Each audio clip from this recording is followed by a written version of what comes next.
Bueno, buenos días, bienvenidos a al maravilloso mundo del podcast y contarme cómo os llamáis. Bueno, yo soy Susana Valladolid, yo trabajo en Abnavi, soy la responsable del servicio de viviendas de Abnavi y la verdad es que estoy encantada de que me hayáis invitado hoy aquí para hablar de este tema tan interesante que a mí personalmente pues, siempre me ha motivado, ¿no? Dentro de la idea de cómo poder apoyar a las personas, ¿no? en todo el tema de la sexualidad, ¿no? Pues es algo que desde Abnavi nos interesa y queremos seguir aprendiendo, ¿no? Y la oportunidad de estar con vosotras, pues un placer, ¿no? Para seguir aprendiendo. Gracias. Bueno, pues yo soy Lola González. En primer lugar, daros las gracias a todos por invitarnos a este podcast. Nosotras somos de Centro Sexológico y de Pareja Borovil, aquí en Bilbao. Y bueno, cuando nos vino la iniciativa vía mail nos encantó porque también nos parece muy interesante visualizar la sexualidad en todos los ámbitos y en este, pues bueno, si cabe más todavía, ¿no? Porque está más invisibilizada. Entonces, pues nada, encantadísimas de estar aquí y dispuestas a responder a vuestras preguntas. Y yo soy Estela Buendía, compañera aquí de Lola en el Centro Borovil. Y además de que nos gusta la iniciativa, de que intentamos desde nuestra profesión reivindicar y difundir, ¿no? La importancia de la sexualidad, nos gustan mucho los podcasts, con lo cual ya se juntó todo y teníamos que venir a conoceros. Es un placer teneros con vosotras, con nosotros. ¿Las personas con discapacidad pueden tener relaciones sexuales? Bien, empezamos nosotras, ¿no? Venga, nos toca. Se supone que somos las expertas. Sí. Bien, Estela y yo estuvimos las dos yendo pregunta a pregunta, confrontándolas y hablándonos las dos, incluso se creó debate entre nosotras en algunas de ellas. Y bueno, consideramos que al igual que el resto de las personas, mientras tengamos una capacidad de sentir, de disfrutar, de obtener placer, con todo nuestro cuerpo, las personas con discapacidad tienen pueden tener relaciones sexuales, totalmente claro. Relaciones sexuales tranquilamente en todos los sentidos. ¿Tienen los mismos derechos que las personas que no tienen discapacidad? ¿Y por qué está tan mal visto socialmente que una persona con discapacidad tenga relaciones? A ver, en cuanto a los derechos de las personas con discapacidad, son los mismos, por lo menos los derechos sexuales, que son en las que nosotras conocemos más, son los mismos para todas las personas, son universales, con lo cual no importa si esa persona tiene discapacidad o qué rasgo puede tener, qué condición, qué característica, sus derechos deben de estar garantizados en ese sentido. Entonces, ahí no hay objeción que valga. En cuanto a por qué se ve tan mal que una persona con discapacidad pueda tener impulsos sexuales, necesidades sexuales, relaciones sexuales, pues es difícil decir una razón, ¿no? Habrá un montón. Vosotros igual sabéis más, ¿no? Porque habéis vivido en propia piel En primera persona, ¿no? Sí, que puede ser lo que está ahí detrás. Nosotras vemos una clara, que es que el sexo todavía sigue siendo tabú para todo el mundo. Sí.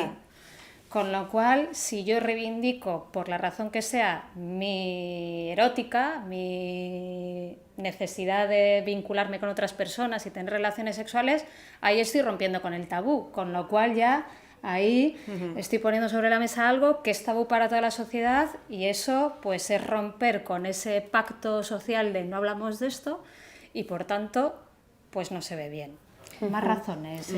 A veces también está, o sea, cuando hablamos del tema de los derechos, que muchas veces hemos hablado en Abnavi, ¿no? Sobre cómo tenemos que estar pues, poniendo los derechos encima de la mesa, porque parece que si no se nos olvida, ¿no? Los derechos que tienen las personas con discapacidad en relación a la sexualidad, ¿no? Y creo que es algo importante que tenemos que visibilizar más y que tenemos que expresar y nos lo tenemos también que creer más, ¿no? Porque es una manera que, como hoy, ¿no? Que podamos estar hablando hoy de esto, también hace que podamos visibilizar y que podamos hablarlo, ¿no? Y realmente pensar que lógicamente los derechos son iguales para todos, pero a veces no tenemos el mismo acceso a esos derechos, ¿no? Sí. Y bueno, yo creo que esa es una idea importante, ¿no? Cómo podemos tener acceso a ese derecho, y la primera parte yo creo que va con que podamos hablarlo, ¿no? Y que podamos romper esos tabús que también existen para todas las personas, pero que el acceso de las personas con discapacidad, pues ahí hay más trabas, ¿no? De por qué no se ve que una persona con discapacidad puede tener relaciones sexuales, o puede tener pareja, o puede tener, pues cada vez eso pasa menos también, ¿no? Cada vez estamos toda la sociedad más abierta a que eso no haya esa sobreprotección hacia las personas de por qué no pueden, ¿no? Sino que realmente, pues por qué no, lógicamente, como todo el mundo, es un derecho y tienen que poder ejecutarlo, ¿no? Sí, como decía yo al principio, ¿no? Que está más invisibilizado desde las personas discapacitadas, y el poder reivindicar que igualmente son seres sexuados, que vivencian su sexualidad y que quieren expresarla. Eso es. Entonces, pues eso, nosotras cuando hablábamos de ello decíamos, ¿no? También es la visión que se tiene de las personas discapacitadas, como que tendemos a hacerlos infantiles, ¿no? Y a decir, bueno, pues como igual que no se ve la sexualidad en los niños y en las niñas, pues como infantilizamos también a los discapacitados, pues tampoco existe ahí la sexualidad, ¿no? Y si no se nos reconoce sexuados desde que nacemos hasta que fallecemos.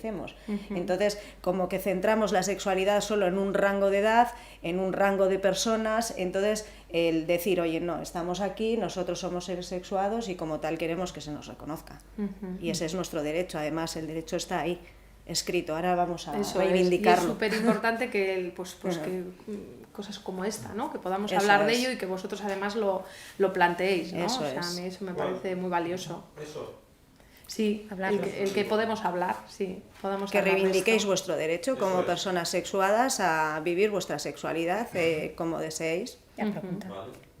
A mayor grado de discapacidad, menos posibilidades de tener una sexualidad plena. Claro, aquí nosotras cuando nos mandasteis las preguntas decíamos, ¿y qué es una sexualidad plena? ¿Qué quieren decir estos chicos con lo de sexualidad plena?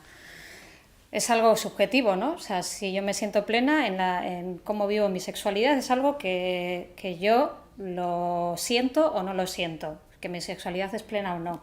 Para nosotras una sexualidad plena es aquella en la que, decíamos, ¿no? Disfruto, me relaciono, doy afecto, recibo afecto, disfruto, siento placer, me siento deseado a veces también, deseo a personas, me gustan, no me gustan, y en ese sentido, bueno, mientras tenga todas esas capacidades cubiertas o esas necesidades cubiertas, mi sexualidad es plena, porque eso lo puedo sentir a través de los 5 sentidos.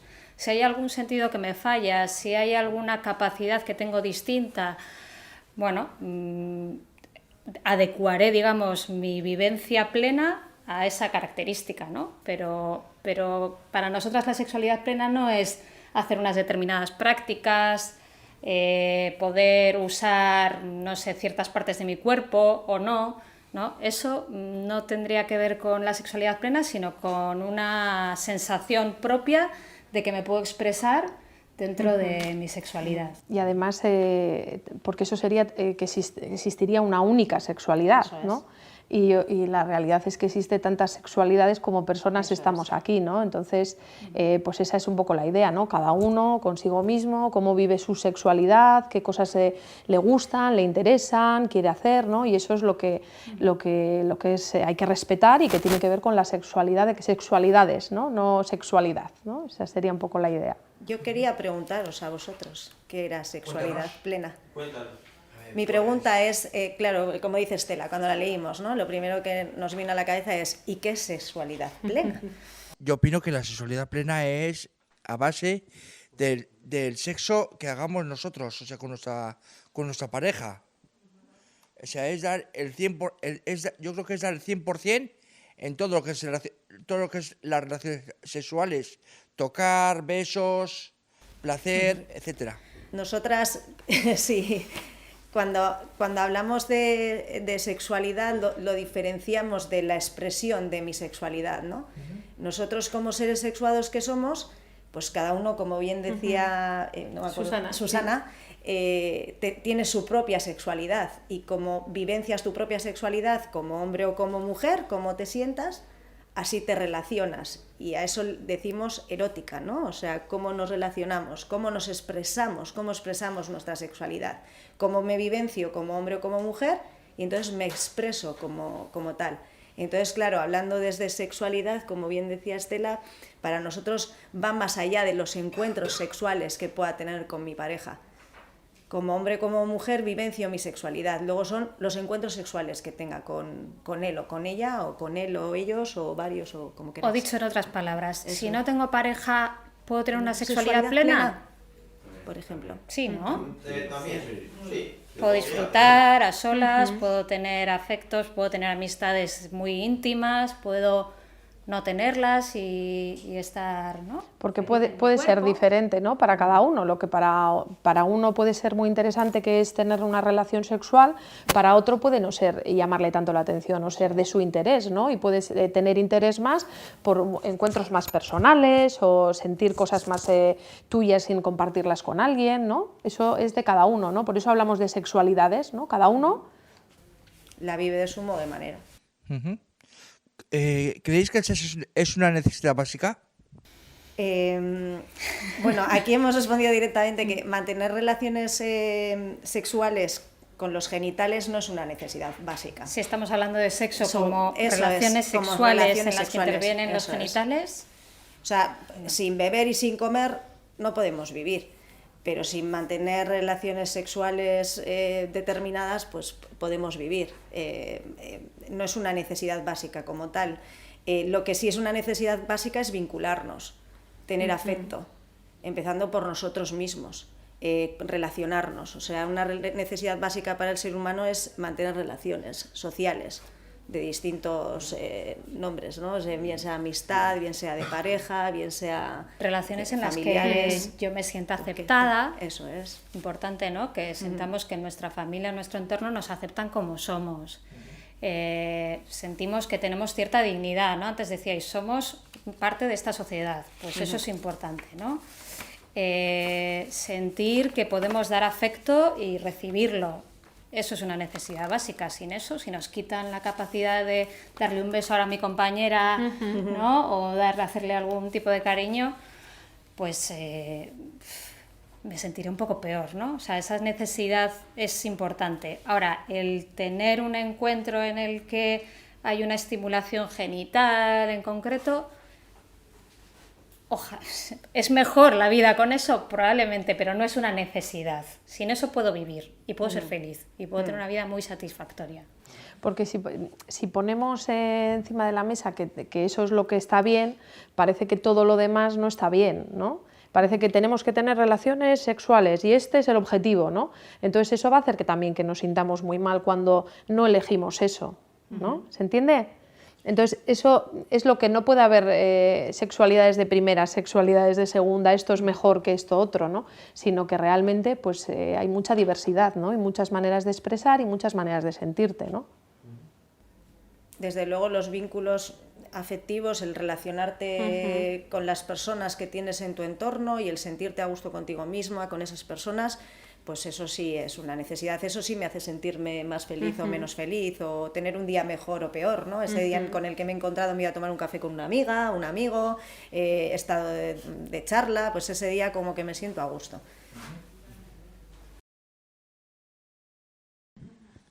¿Cómo veis la figura del asistente sexual? Bueno, para nosotros... Vaya pregunta. Sí, Vais ahí... sí, Alguien tiene interés, ¿no? sí, en el asistente sexual. No, es broma, es broma. Pero luego nos decís vosotros también cómo veis la figura del asistente sexual o si os apetece también, ¿eh? Pero bueno, así, para que no sea solo pregunta-respuesta, ¿vale? Bien, para nosotros es una pregunta controvertida. Aquí se creó cierto debate, pero debate constructivo, para nosotras. Es más, hablamos sobre, en la última charla que hemos estado sobre este tema, se creó también un debate muy, muy constructivo en ella, ¿no? Había como dos partes, para nosotras en cierto modo manera ambas tenían parte de razón. Y bueno, vemos el asistente sexual, bueno, pues creemos que debemos crecer como sociedad.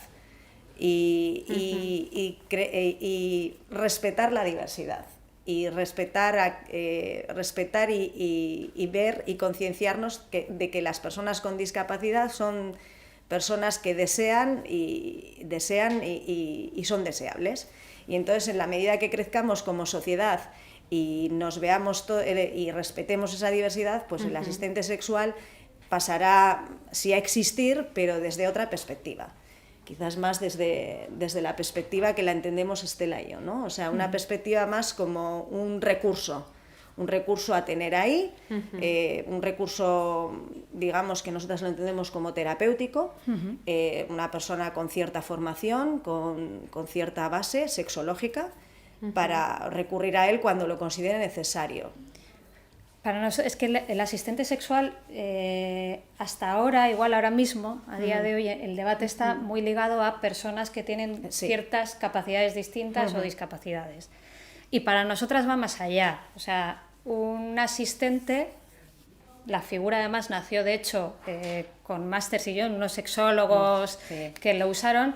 Esa figura nació para acompañar esos procesos de mejora, vamos a decir, de tratamiento de algunas dificultades sexuales, ¿no? Entonces, era una persona que activamente, con la guía de esos sexólogos, sexólogas, tenía un papel concreto para la mejora, pero para personas con discapacidad o sin discapacidad, que tenían una dificultad, más allá de que ellos tuvieran esa discapacidad o no. ¿Vale? Y entonces a nosotras esa es la figura del asistente que nos gusta.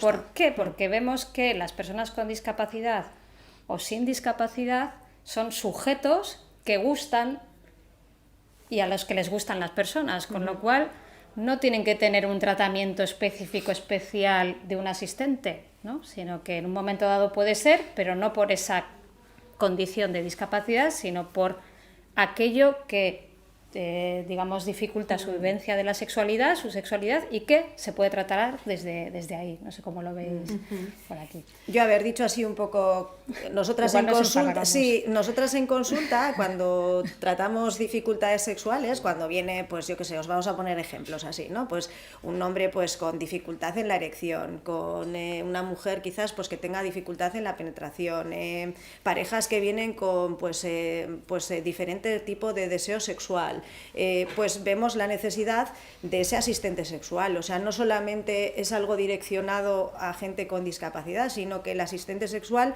sea una herramienta más para una consulta sexológica en lo amplio de la consulta, ¿no? Ha habido ocasiones, por ejemplo, que en nuestra consulta yo, por ejemplo, le he expresado a Estela, pues a este chico le vendría genial un asistente sexual, pero con terapeuta y base sexológica, o sea, como un trabajo de un profesional realmente preparado, ¿no? Más allá de centrarlo solo en la gente discapacitada, en determinado tipo de recurso, no, pues es un recurso de la sexología más amplio, que va más allá, en nuestra opinión.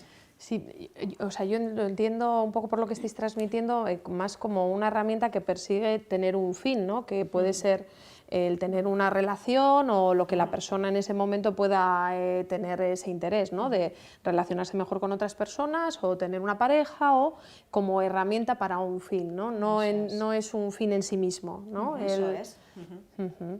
No sé si habéis visto la película de Las Sesiones. No, yo esa no. Os animo a verla. Es una Está película muy bien, que está sí. muy bien y representa muy mucho bien lo hecha. que un poquito nosotras queremos decir. Así que si os apetece un día, veis la película y la verdad que merece la pena verla. Sí, pues ahí la anotáis, Las Sesiones. Además, la actriz, que yo soy muy mala para los nombres. Sí, buenísima. Él también, pero ella lo hace muy bien. A mí me gusta mucho esa. Vale, pasamos al tema lesbianas, gays, bisexuales y transexuales. ¿Cómo veis en la sociedad hoy en día esos grupos? Bueno, nosotras... Sí, afortunadamente creemos que cada vez la sociedad entiende mejor las diferentes identidades sexuales, orientaciones sexuales, ¿no? O sea, que cada uno se sienta en su sexualidad de una manera, que le gusten unas personas u otras. Creemos que cada vez vivimos una sociedad afortunadamente más abierta, probablemente porque hay un esfuerzo detrás de visibilización, de comprensión, de explicar cómo me siento siendo lesbiana, siendo homosexual, siendo trans, ¿no? Y entonces eso al final pues va haciendo que la gente lo comprenda y que cada vez yo creo que vivimos una sociedad más abierta, por lo menos en nuestro contexto. Luego hay otros países que tienen otras situaciones, ¿no? Pero bueno, aquí yo creo que cada vez vivimos Sí. está mejorando un montón, ¿no? Y aquí en ¿Vosotros Bilbao, lo pensáis Vizcaya, también? nosotros creemos que somos sí. privilegiados y aquí cada vez estamos mejor. Sí. Claro. Pero en España se está mejorando mucho eso. En Sí, España también. en sí, España sí, en también. general, sí, sí, sí. ¿Sigue existiendo discriminación o también hay momentos en los que se hace una discriminación positiva? Nosotras la discriminación, lo estuvimos comentando, lo veíamos más en el sentido de seguir los roles de género, no tanto en cuanto a las orientaciones o las identidades, sino que tenemos que seguir pues eso, lo que es ser mujer, ser hombre, ser masculino, ser femenino. Entonces, en el momento que nos salimos como de esos roles, pues ya es donde empieza la discriminación. Ejemplos que poníamos, por ejemplo, vale, si aceptamos el tema homosexual, pero por ejemplo un hombre con pluma, que se habla ahora mucho de ello, pues como que lo metemos dentro de la homosexualidad, ¿no? Pues hay hombres pues que son quizás esos roles de género más femeninos, pero por ello no significa que sean homosexuales. O hay mujeres que tienen pues esos roles de género más masculinos, hacen cosas más masculinas, pues entendamos, ¿no? Estábamos hablando, pues juegan al fútbol o les gustan otro tipo de determinados socios o tienen una forma de comportarse más masculina y ya los llamamos, son estas machorras y ya las vinculamos a las lesbianas. Y no, pues cada uno tiene sus gustos, lo que le gusta, lo que no le gusta, independientemente de su orientación sexual y su identidad sexual. Y tiene que ver mucho también, yo creo, con el lenguaje, ¿no? Como muchas veces tenemos que tener como mucho cuidado y tenemos que pensar, ¿no? Porque a veces te pueden salir cosas, ¿no? En relación al lenguaje que condicionan, ¿no? Y que tenemos que ser conscientes de ellas, ¿no? Cuando utilizamos, ¿no? Pues este es muy marimacho, este es muy... Sí. Determinadas palabras que dicen, joder, ¿qué estoy entendiendo aquí, no? ¿Qué estoy entendiendo? ¿Estoy dejando de respetar o no? ¿No? Y ahí yo creo que el lenguaje dice mucho, ¿no? Y que tenemos que tener mucho cuidado con el lenguaje y saber dónde nos lleva, ¿no? No sé si me estoy explicando muy bien. Sí, perfectamente. Tenemos que tener cuidado con el lenguaje, es muy importante el lenguaje. Cuando nos dirigimos a las personas, les decimos palabras, las etiquetamos, las metemos en un saco y venga, lo dejamos ahí. Y eso puede causar mucho dolor a esas personas a quien se lo estás diciendo y luego la estás direccionando como a ir hacia un camino que quizás no sea ni ese camino, ¿no? Pero ya la estamos llevando entre todos con esa etiqueta hacia allí. Vale. ¿Creéis que sigue siendo difícil salir del armario? Nosotras pensamos que sí. A ver, hay personas para las que es más difícil y hay otras para las que es más fácil. Ahora ya, hace no tanto, creo que era muy difícil para mucha más gente. Hay personas... ¿Por qué era difícil? ¿Salir de esa zona o del armario? Pues porque, por lo que decíamos antes, que vivimos ahora en una sociedad más abierta, porque no se entendía, ¿no? Había una sociedad en la que no se entendía muy bien qué era eso de pues ser homosexual, ¿no? Cada vez, por suerte, entendemos qué significa y es más fácil para muchas personas, ¿vale? Aún así, sigue siendo difícil, ¿por qué? Pues porque sigue existiendo mucha discriminación, por ejemplo, en los colegios, en los centros escolares, hacia los chicos, las chicas que son lesbianas o son gays. ¿Por qué? Porque se discrimina lo diferente, ¿no? Se sigue haciendo un poco eso, ¿no? De eso sabemos mucho con el tema de lo que es normal o que no es normal, ¿no?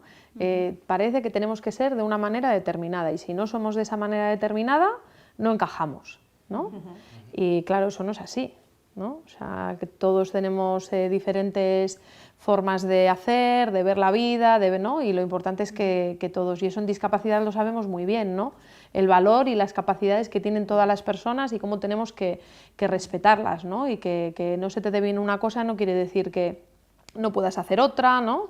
Y esto tiene que ver con lo mismo, pues a veces si tú te sientes que eres un hombre, que te gustan los hombres, pero si eso lo vas a decir y va a hacer que tu familia pues esté más triste o que algunos amigos se te miren raro o que pues al final sufres y lo pasas mal, ¿no? Y Y claro, pues eso es lo que cada vez poquito a poco pues la sociedad va a ir. Y cómo se lo dices a la familia, y cómo se lo dices a los amigos. gente que le han echado de casa, puede decir que la ley, así que... Claro, entonces eso además tiene emocionalmente, pues sufres mucho también, ¿no? Si te dicen que tal, pues al final... ¿En serio? Pues se ha hecho un poco de botaría. Respecto al cambio de sexo, ¿a qué edad como mínimo es recomendable empezar un tratamiento y a qué edad es legal? Vale. A ver, aquí hay algo que igual tenemos que explicar antes, ¿no? Que hace tiempo ya se dejó de decir que cambiamos de sexo. ¿Por qué? Porque no es que cambiemos, sino que sentimos... ¿Vosotros cómo sabéis que sois chicos o sois chicas? Lo habéis sentido desde el principio, ¿no? ¿Que erais chicos o erais chicas? Pues es lo mismo que les pasa a las personas trans. Ellos sienten que son chicos o son chicas, pero ¿qué pasa? Que resulta que su entorno les trata como si fueran del otro sexo. O sea, yo soy chica y resulta que me están diciendo todos que soy chico. Entonces ya no es que se dé un cambio de sexo, sino que lo que se da es intentar que la gente, que mi entorno, que mi familia comprenda que a pesar de que yo tengo unos genitales o un cuerpo determinado, resulta que eso les está confundiendo porque yo me siento chica, ¿no? A pesar de tener pues un pene, ¿no? Por ejemplo. Entonces ya no se dice cambio de sexo, sino que lo que se suele decir es que, bueno, pues que tenemos que dar a entender nuestro sexo sentido, lo que yo siento que soy, chico o chica, que los demás lo comprendan, y en ese proceso de comprensión quizá quiero hacer una serie de cambios en mi cuerpo que ayuden a que me identifiquen como chica, ¿no? O sea que igual imaginaros, me dejo el pelo largo, me voy al médico, me da unas hormonas para que mi aspecto se afeminice más, ¿no? Bueno, pues hago una serie de un tratamiento hormonal, ¿no? En el que digamos que hago que mi entorno, ese entorno que me identifica como del otro sexo, tenga más fácil identificarme como el sexo que yo siento, ¿vale? Entonces por eso no decimos cambio de sexo, porque yo el sexo ya lo siento, lo que pasa que pues hay características corporales mías que, si bien en casi todas las chicas son de una determinada manera, en mi caso, pues resulta que hay una en concreto, o varias, que corresponden más o que son más habituales en chicos. ¿Me explico? Vale. Entonces, ¿a qué edad se empieza a hacer este tipo de tratamiento? Pues no hay una edad concreta. Por lo general, los niños, las niñas pueden empezar a decir a los 3, 4 años, oye, que yo soy niño, oye, que yo soy niña, ¿no? Y hay veces que hay ahí esa incomprensión, ¿no? Que decíamos del entorno. Si se da esa diferencia entre lo que los demás perciben de mí y lo que yo digo, pues puedo ir al médico de familia, comentar este tema, hacer una valoración, y cuando mi cuerpo se vaya transformando, valorar si tengo que empezar a tomar unas hormonas para que no se transforme, y de repente si me va a empezar a salir barba, yo diga, uy, vamos a meter un tratamiento para que no me salga la barba porque yo me siento chica, ¿vale? Pero es que tengo esas características masculinas que venían con mi cuerpo, no sé si me seguís, y que yo no quiero que den lugar a confusiones en mi entorno y digan, no, tú me estás diciendo que eres chica, pero eres chico, ¿vale? Pero es algo que tiene que valorar el médico de familia con la persona trans, ¿vale? Y con su familia cuando es menor, pero no hay una edad estipulada, ¿vale? Es una valoración que se va haciendo en conjunto entre todos. Y cada vez, ¿no?, se le está dando también, este tema está, Sí, ¿no?, está como más visible, eso es, ¿no? Y lo importante que es eso, ¿no? Porque antes hablábamos de el acceso a la información, ¿no? Y para las personas con discapacidad muchas veces pues no tienen acceso a esa información, porque a veces esa información, que es a veces muy tabú para todos, ¿no?, con la sexualidad, no llega a todo el mundo, y si encima la tienes que adaptar y hacerla en lectura fácil o intentar explicarla de otra manera, pues ya el tema se hace más complejo, ¿no? Entonces, la verdad es que se están haciendo como muchos avances en ese sentido, también en educación, ¿no? En tener esa información para que todos pues podamos entenderlo, ¿no? Y en ese sentido pues muy positivo que la sociedad vaya avanzando, ¿no? Claro. Yo os voy a poner un ejemplo que a Estela se lo ponía en la última charla en la que estuve. Estaba la Machu nació aparentemente niña, sus genitales eran de niña, pero se sentía niño. Entonces, lo que hacía continuamente, para que entendáis un poquito esto que os ha dicho Estela, lo que hacía continuamente era hacer todo lo que se considera que debe hacer un chico para que en su casa le tratasen como un chico. Entonces, claro, como él sentía que le trataban como una chica en base a su cuerpo, decía, no, yo voy a hacer todo lo posible por comportarme como un chico para que digan que soy un chico, porque claro, me están diciendo que soy una chica y yo soy un chico, yo me siento un chico. Entonces, ¿qué hacía? Jugaba fútbol, se peleaba con todo el mundo, se vestía lo más chico posible con los vaqueros más vaqueros, las camisetas más oscuras, o sea, se cortaba el pelo de rapado, o sea, todo como llevado como al extremo, ¿no? Para que en su casa le dijesen, pues sí, eres un chico. Pero cuando él percibió, claro, sus padres hasta que pues lo canalizaron, lo interiorizaron y dijeron, vale, que tienes un cuerpo de chica, pero nos quieres decir que eres un chico. Entonces, cuando sus padres les dijeron, vale, sí, eres un chico, se dejó el pelo más largo, empezó a vestirse de colores, dejó el fútbol, ¿entiendes? Ellos lo que hacen es todo lo posible para que su entorno les reconozca cómo se sienten. Y una vez que ven que su entorno les tratan como se sienten, pues dicen, pues ya puedo ser yo mismo o yo misma, ¿vale? No sé si lo entendéis un poco. Eso es un poco lo que hacen, ¿no? O sea, yo me siento chica, pues esto que hablábamos de los roles de género tan encasillados, pues hago todo lo que hace un chico para que me digan que soy un chico, pero ya cuando me reconocen, empiezo a ser yo mismo o yo misma. Y eso es un poco lo que hacen, no sé si lo entendéis. Eso es lo que me pasa a mí, por ejemplo, que yo, por ejemplo, soy chico en apariencia, pero me siento por dentro más femenino. Muy bien. Bueno, yo quería decir una cosa, y es respecto a lo del tema de cambio de sexo, bueno, lo que habéis contado antes, ¿no? Que yo lo que digo es, vale, tú puedes cambiar tu silueta, puedes que te salga o no te salga barba, dejarte el pelo más largo, pero si realmente haces el cambio completo y tocas los genitales, prácticamente es una castración. ¿Lo relacionas con una castración? No sé, biología. A ver, es al final cada vez sí. Es un cambio, ¿no? Es un cambio. Cada vez se ve más claro que al final la vivencia esta o la necesidad de cambiar el cuerpo va más porque realmente me acepten. Porque te reconozcan los demás. El sufrimiento de las personas trans es porque los demás, tú te llamas, yo soy Estela, y se empeñan en llamarme Laura. Digo, que es que soy Estela, que no, que eres Laura, ¿no? Imaginaros esa distorsión. Pues esto sería parecido, ¿no? En la medida en la que desde el principio, y en eso hay muchos avances, gracias a un montón de familias que están entendiendo que sus niños y sus niñas, pues eso, son niños con vulva, ¿no? O sea, sí, niños con vulva y niñas con pene, pues esos niños son felices y no tienen una necesidad de transformar su cuerpo o de hacerse esa cirugía, ¿no? Que decías tú, genital. Aún así, hay personas que sí que se quieren hacer esa cirugía, ¿no? Y lo expresan y quieren hacerlo. Pero nos operamos de un montón de cosas. Hay gente que se opera de la vista para no tener miopía, hay personas que se quitan y se ponen cosas, Sí, ¿no? hoy en día la cirugía no solamente un cambio estética. estético, sino que también pierdes funcionalidad, o sea, pero de una manera drástica.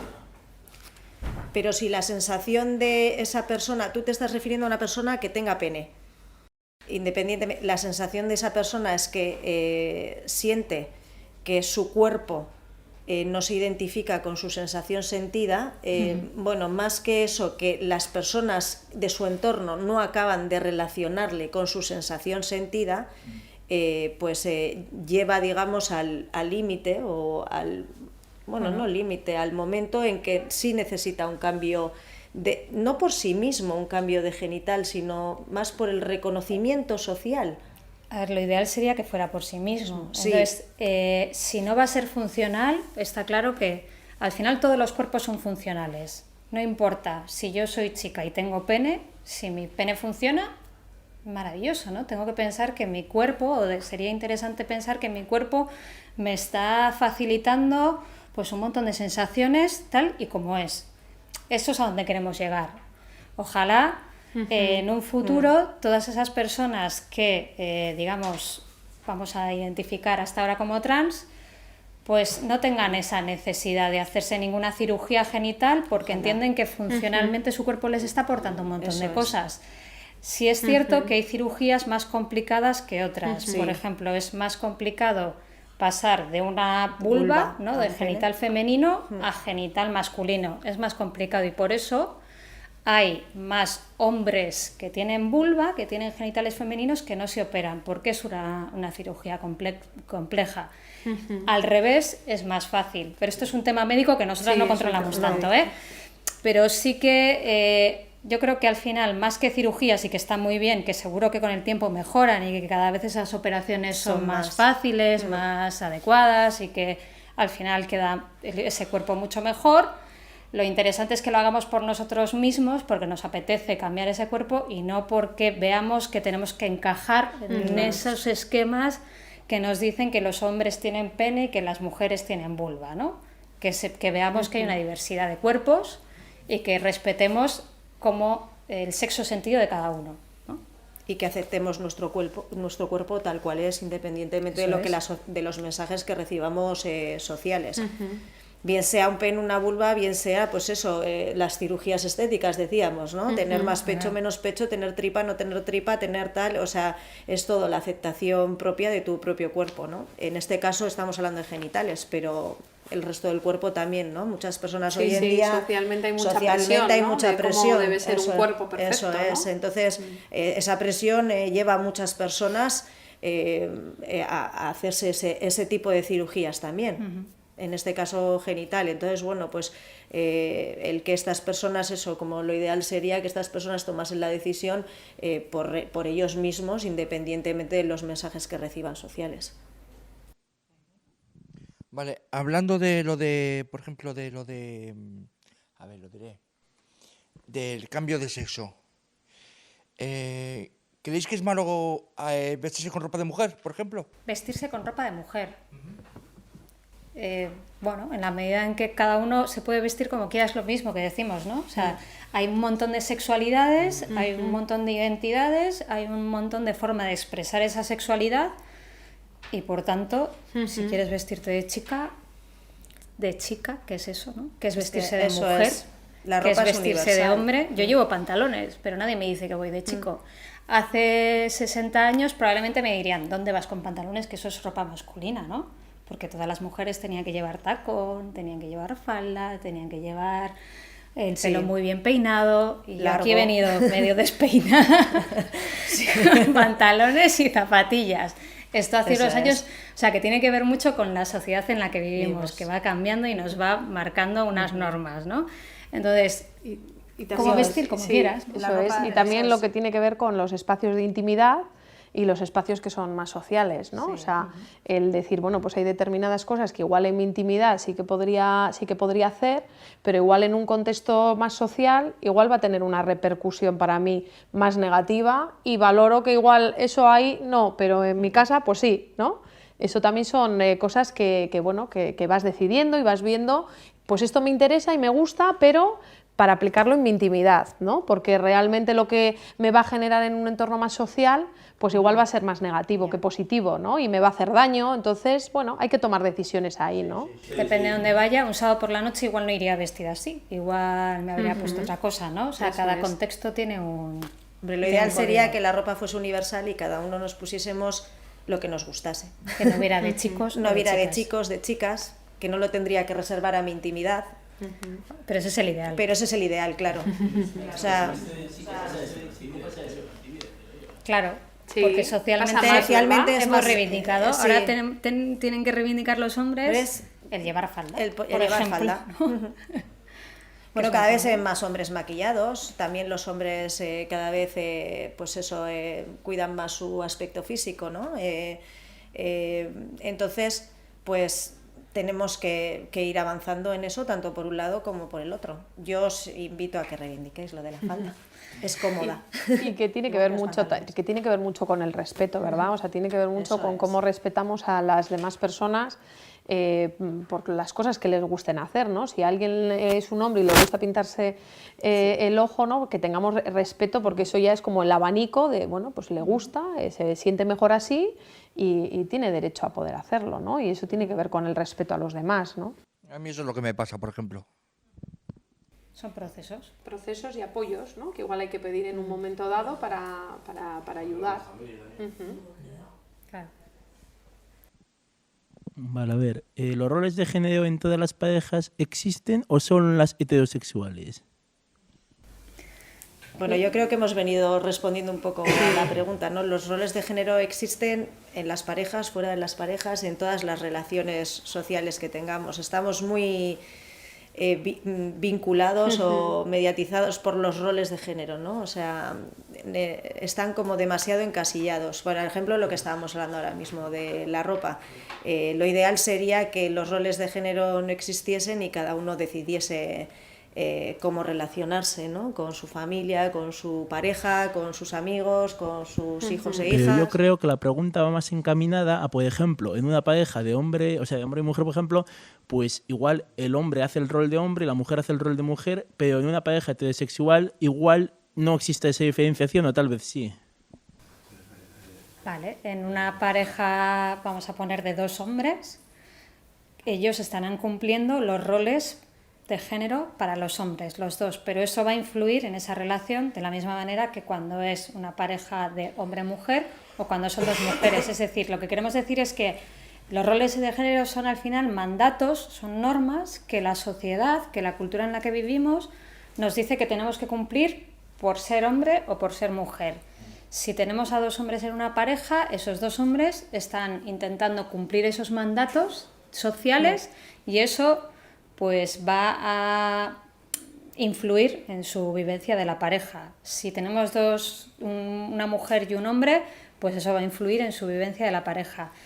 O sea, respondiendo a tu pregunta, puede que tengan problemas o dificultades diferentes, pero esas dificultades siempre van a estar influidas por esos roles de género. Aunque sean 2 hombres, 2 mujeres o hombre y mujer, ¿no? Es como cuando, ¿no? el hombre y la mujer y decíamos, pues el hombre trabaja fuera, la mujer trabaja dentro de casa, ¿no? Y de repente eso ya ha cambiado, ¿no? Ya no vemos que el hombre tenga que trabajar fuera y la mujer tenga que trabajar en casa. Puede ser al revés también, ¿no? Y eso hace que los roles hayan cambiado, el rol de hombre, el rol de mujer, bueno, se van transformando. Yo creo que nos vamos transformando con esos roles según avanzamos y según vamos abriendo también la cabeza a las diferentes situaciones que se dan en la vida, ¿no? Entre lo que se espera del hombre y lo que se espera de la mujer, ¿no? Sí, yo creo que los roles están en cambio y que las parejas deben ser las que se adecúen el uno al otro o la una a la otra o... dependiendo eso es, dependiendo de la pareja que sea, tanto homosexual como heterosexual, como puede ser 3 personas. O sea, lo importante es que esas personas se lleguen a un contrato, a acuerdos y construyan el uno con el otro, independientemente de los roles de género, ¿no? Y que decidan si trabajan o no trabajan, quién realiza tal labor o otra labor, y que lo hagan en consenso. Vale. En algunos países es legal ya poner en el DNI el género neutro. ¿Qué es eso? Pues es una alternativa al género masculino y al género femenino, ¿no? Cuando no sabemos, no nos identificamos con hombre o con mujer, digamos que se ha puesto ahora una tercera alternativa y lo han llamado neutro. Bueno, es una iniciativa. Para nosotras igual no es tan importante que en el DNI aparezca si eres hombre o eres mujer. Para nosotras el ideal sería que ni apareciese, ¿no? Porque creo que hay cosas que igual nos identifican más, ¿no? Pues nuestra foto, ¿no? Cómo somos estéticamente es bastante. Nuestra huella dactilar, pues está muy bien. El código digital que va en el DNI. Creemos que igual la necesidad esa de meter un tercer género en el DNI, que se está haciendo en algunos países, pues es rizar el rizo y es meter más variables a algo que igual tampoco es tan importante, porque es algo bastante personal, ¿no? Entonces, ponerlo en el DNI, pues no nos parece tan importante, ¿no? Sí, nosotras quizás lo quitaríamos directamente.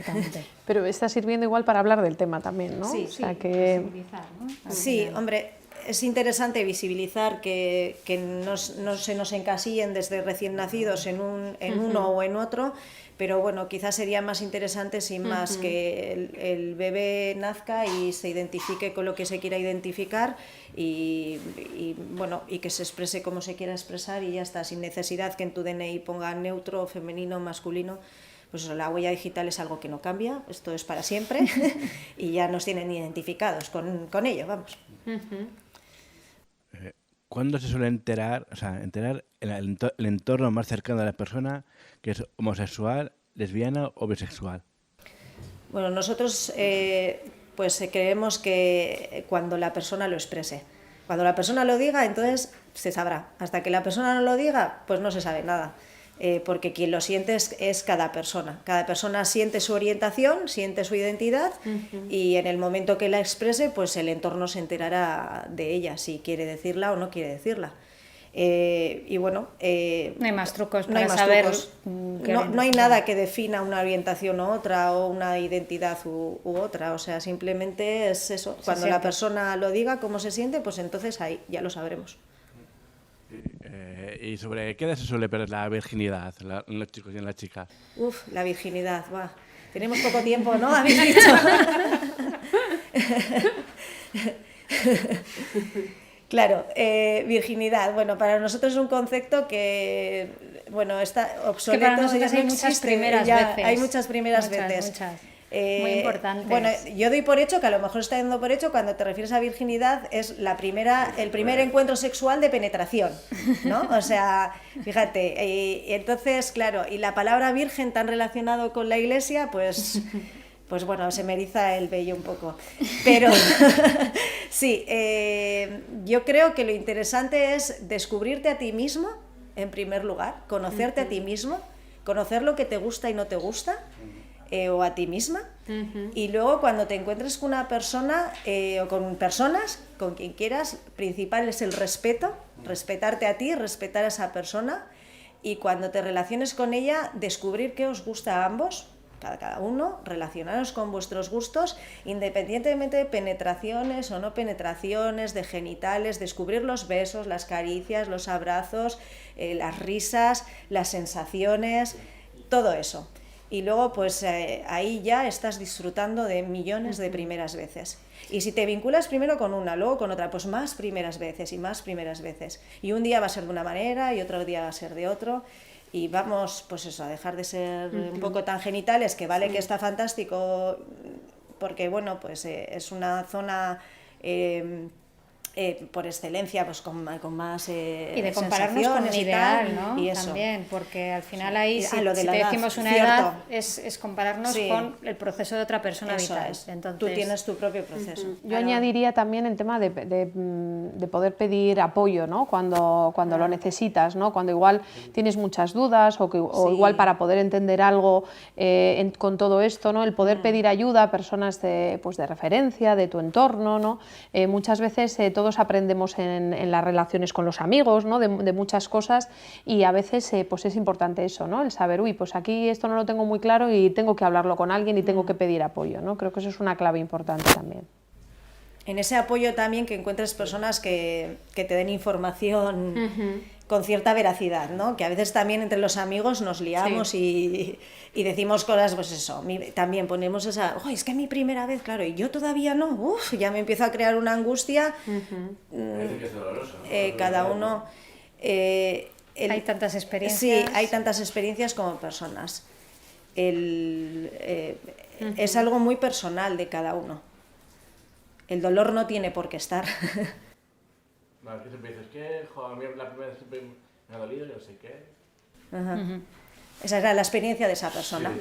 Por eso es importante saber que la tuya va a ser tuya única, no va a haber otra igual que la tuya. Con lo cual se puede escuchar la de está muy bien compartir, Sí. pero sin la expectativa de que yo tengo que ser como esa persona o esa persona tiene que vivir lo mismo que yo. Claro, también está el tema de que muchas veces cuando hay el acceso a la información, ¿no? Muchas personas aprenden en las relaciones interpersonales, pero a veces las personas con discapacidad tienen menos acceso a esa información o a esas posibilidades, ¿no? Posibilidades de compartir con los demás, porque suelen ser temas más tabús, con tener acceso a esa información desde el colegio.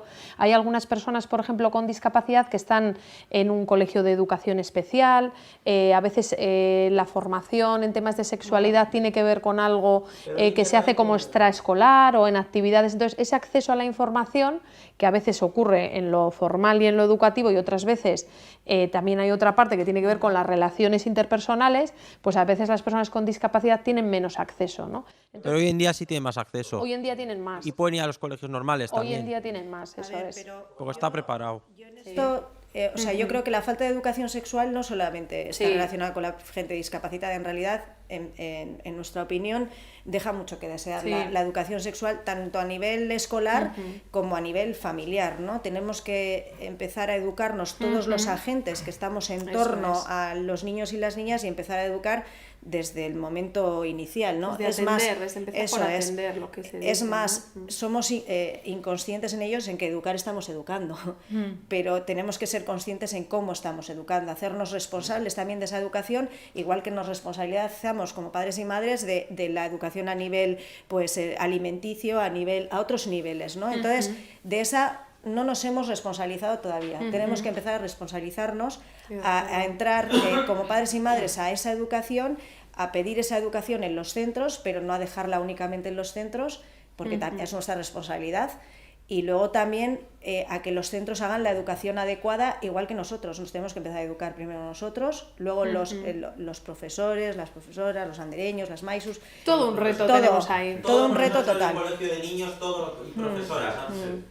Y yo invito también a las asociaciones con gente con discapacidad a tener a una figura de referencia que ejerza esa educación, ¿no? Por estas preguntas que ahora mismo nos estaba haciendo él, que quizás ponemos todo nuestro empeño en hacerlo con nuestra, con todo nuestro cariño, nuestro amor y nuestras ganas, pero no tenemos esa base profesional para poder educar en la veracidad, ¿no? Que es una de las premisas, ¿no? Educar en la verdad, en lo que ocurre realmente. Bueno, pues ya es hora de ir acabando, así que muchísimas gracias por estar con nosotros. Muchas gracias. Pues gracias a vosotros por a invitarnos. Se agradece mucho también. Cualquier Qué duda, bien. pues aquí estamos. Eso es. Vamos,